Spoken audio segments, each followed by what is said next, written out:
That it's a great program, that it's going to beautify our school outside just as it does as we have it inside. So one of the children said to Ms. Summers recently, you know, the outside of our school just doesn't match the inside. And she was like, hold the phone. There's my task for the year. So with that said, the kids want it to look just as good on the outside as the inside. So they're going to get involved, and we're all going to get involved as a community and try to make that look better and match the inside. So thank you in advance for your attention to that program. Can I get a motion to approve the proposed budget for 2012-2013? Anybody want to make that motion? Yes. Yes. Okay. Anybody want to second the motion? Great. Thank you. Then all those in favor of the 2012-2013 PTA budget for A.B. Combs Elementary School that you have in your hand, please say aye. Aye. Thank you all. Enjoy your time tonight in the first grade. And I have a first grader, and I don't even know where. So enjoy your time tonight in your classrooms, and thank you.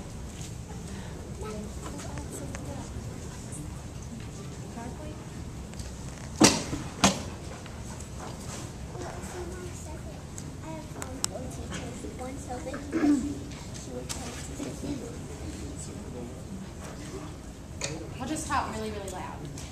Thank you, Amy, and thank y'all to PTA. We are very blessed about having an awesome PTA organization here at Combs, and they just do so much for us as staff and so much for your children. So, oh boy, there we go. I just want to start by introducing our first grade team. My name is Julie Sexton, and I teach first grade with my wonderful assistant, Leslie Watts. We have Mr. Ed Kelly and Colleen Coleman as his instructional coach. Jennifer Klein, right here, and Mr. Pat Craner is new to Combs, and he is working with Jennifer this year. We have another Jennifer Randall, right back here, and Karen Adams is working with her as an instructional coach this year. Donna Campbell and Miss Price, Denise Price is working with her. Debbie Faulkner and Suzanne Puccio is working with her. Crystal Catherwood and Phyllis White is working with her. We also have, thank you, Miss White. We have Miss Brown that is joining us today. She is one of our principal interns at the back, and we are happy to have her with us. And Debbie Powell is here representing the specialist team. So thank you, Miss Powell, for joining us. Again, thank you for making this an important part of your week to be here with us and just to understand your child's education and what route we're going in first grade. As you heard Mrs. Summers speak about, this is a new year for all of us.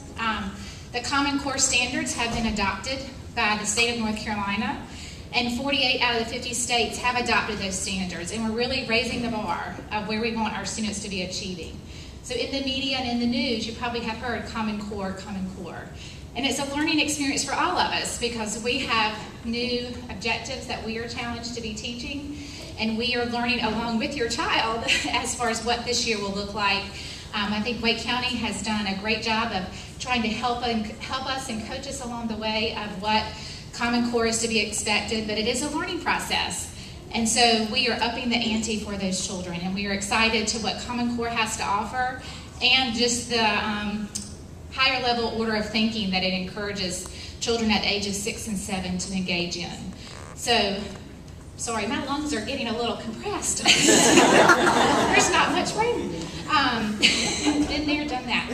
So we're going to just spend a few minutes just talking about the core subject areas, where we see the broad spectrum going with our teaching this year, what we hope for the children to be gaining at different points in the year. And please know that our communication is #1 for us. If you ever have any questions, comments, thoughts, or concerns, don't hesitate to email us or call us and just let us know if something is unclear about what's being taught in your child's classroom. So we're going to start with math. Probably about 3 years ago, Wake County adopted a really great curriculum called Math Expressions. And as first grade, we have been very pleased with Math Expressions, that it's really teaching a deep number concept for children. And so with Math Expressions is really thinking about building upon concepts. If you remember when we were in elementary school, it was lots of skill and drill. How many math facts can you do? How much can you do in a minute? what is 2 plus 3, and it's all by rote memorization. And that's not really the case anymore. It's more of the process, and we want children to be talking about math. Do they understand what does addition look like? What does subtraction look like?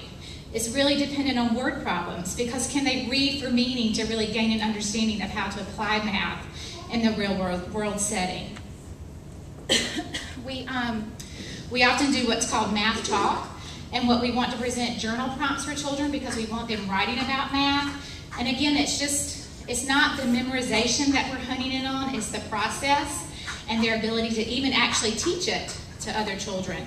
It has great homework that goes along with it that a lot of us use to send home to have the kids practice. And pretty much in the beginning, you're going to be like, what is my child talking about when they're talking about partners? And we're talking about the numbers that can go together to make other numbers. So it has some great terminology that will be carried over in the years to come in subsequent grades.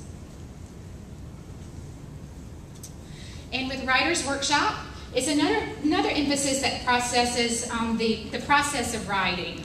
It's not just the end result. We want to see children that can add detail to their writing. They can use the capitalization, the punctuation appropriately. And with Common Core, we're really getting them to write for meaning and more for nonfiction, of the process. So you'll probably hear your child talk a lot about Writer's Workshop. It begins with like a mini lesson and where we want a specific strategy that we want to be teaching, but then also see them carry that over in their own writing as well. So that's kind of math and writing and where we're going.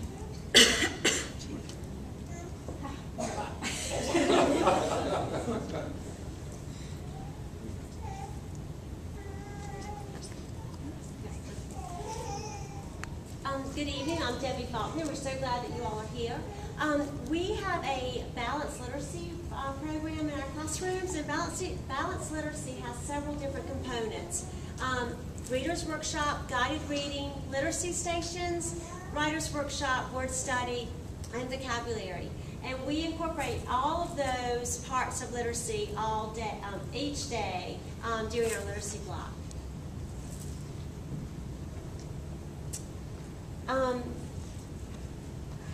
During literacy instruction, we want to reinforce reading as a whole, not just being able to read the words on the page, but also being able to comprehend and tell more about the story. We're always emphasizing to the children to retell and tell us more. We want to emphasize comprehension. We emphasize word study, which we started today with building words and looking for those small word chunks to help decode and figure out the unknown word. Fluency. How smoothly does your child read? That is a huge part of guided reading, and it's also a huge part of our Reader's Workshop. We want them not to read like robots, but to read like you would read to them. So your child will come home and tell you that their teacher has read to them several times during the day. One of the purposes of that is to encourage and to influence fluency. Vocabulary. We have a brand new edition of our day here at Combs, kindergarten through 5th grade. Each day, the children are introduced to 2 new vocabulary words. And the vocabulary words are through the whole span of the curriculum. And it's expected that the children know the meaning of these words and hopefully are beginning to apply those words to show what the meaning is. We also encourage the knowledge of vocabulary through our guided reading and through other readings that we do during the day.